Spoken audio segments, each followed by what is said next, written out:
ever did a video response to Feminist Horror's open tag about, if you had to make your final video, what would it say?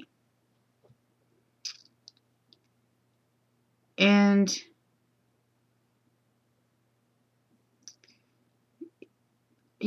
partially because we talked about it on Skype. That's why we hardly comment on each other's stuff, because we talk about it on Skype. What are we going to say? But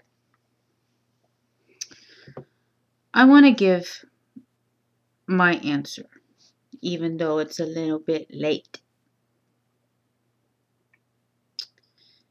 And, so many people gave so many heartfelt answers, so many touching answers. And I know mine's not going to be that touching, that heartfelt. I don't know if it's just because that's not where my head's been lately, but that's just not where I'm at right now.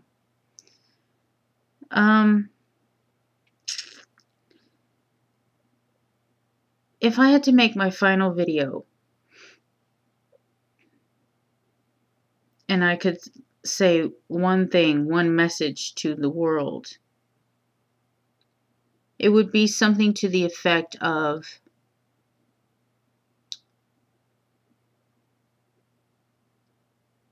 don't let them use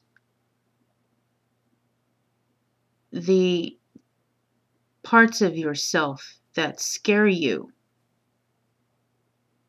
to control you. Because, I look around, and in everything that I'm studying right now, and everything that I've thrown myself into wholeheartedly, that's what I see everywhere. Everywhere I look, everything that I look into, everything that I'm about right now is about challenging those things, is about shedding light on those things.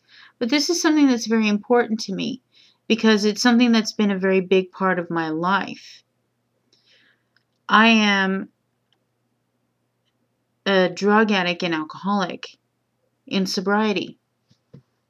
I've been sober going on 16 years now. I'll have 16 years in April, on April 17th.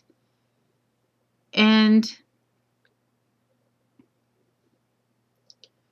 there was a time that I was homeless and strung out on drugs and,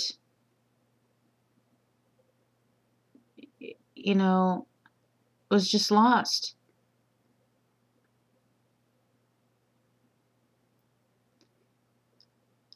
And I had to come through that. And I know, I look around me,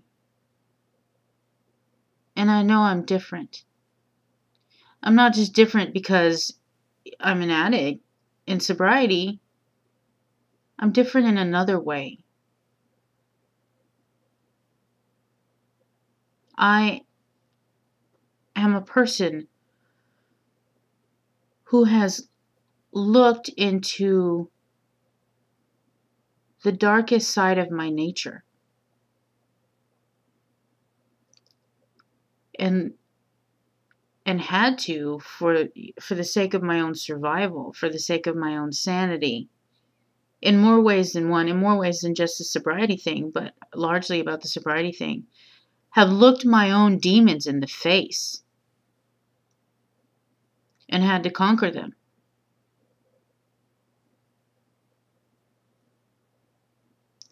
And it's made me who I am now.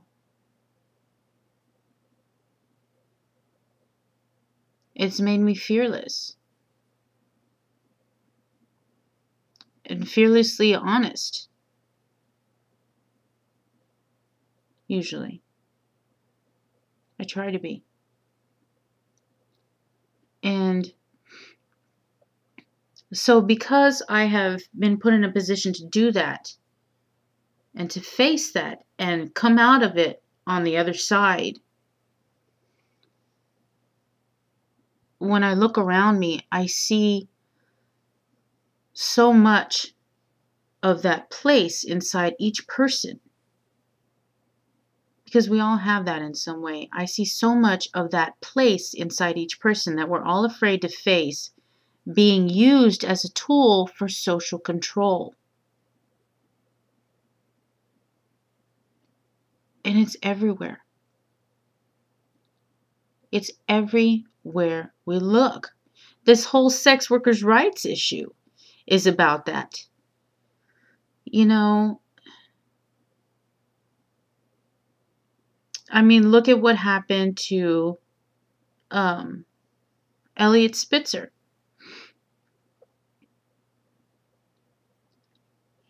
I have a video right now about him. I'll put it in the low bar.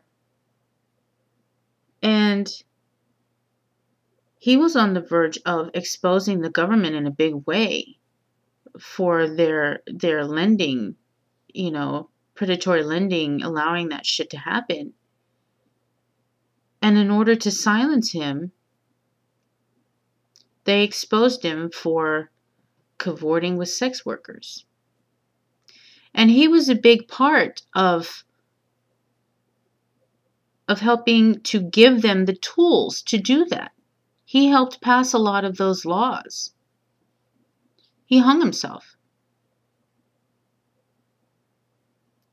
And so these things we have inside us that scare us, our own sexuality, our own desires, our own fears, our own compulsions.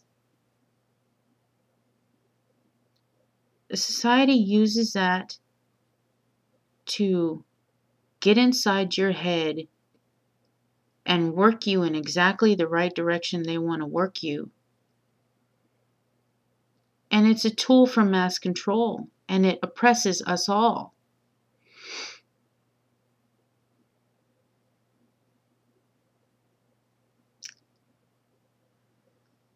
And I think that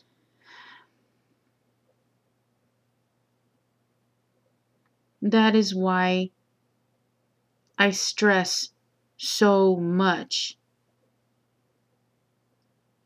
conquering the self-imposed oppression.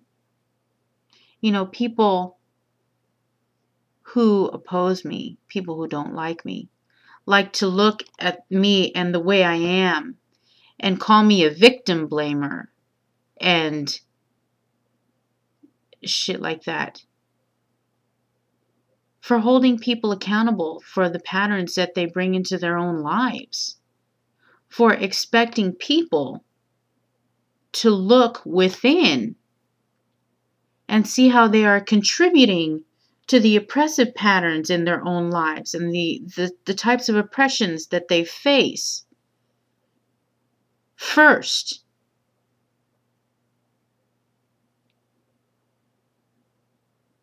Because I see it everywhere, and I've had to do it myself.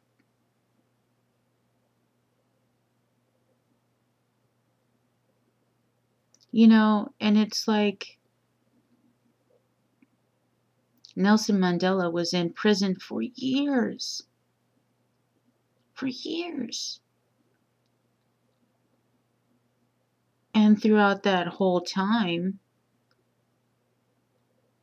he was probably freer than most people ever find themselves in their lives. Not because he was free from the four walls that contained him, but because he was free in here.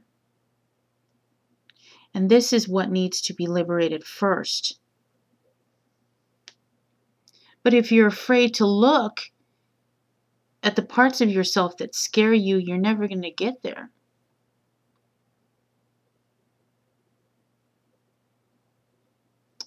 And so, yeah, that's my answer. It's not, it's not beautiful, and it's not heartfelt. I mean, I do feel it. It's very important to me, but it's not, one of those things that brings tears to your eyes. But it's honest,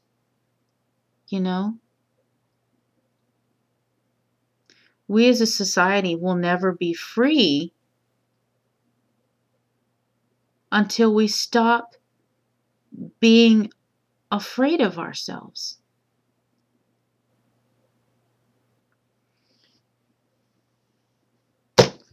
So,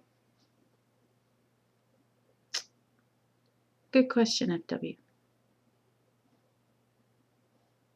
Thanks for asking.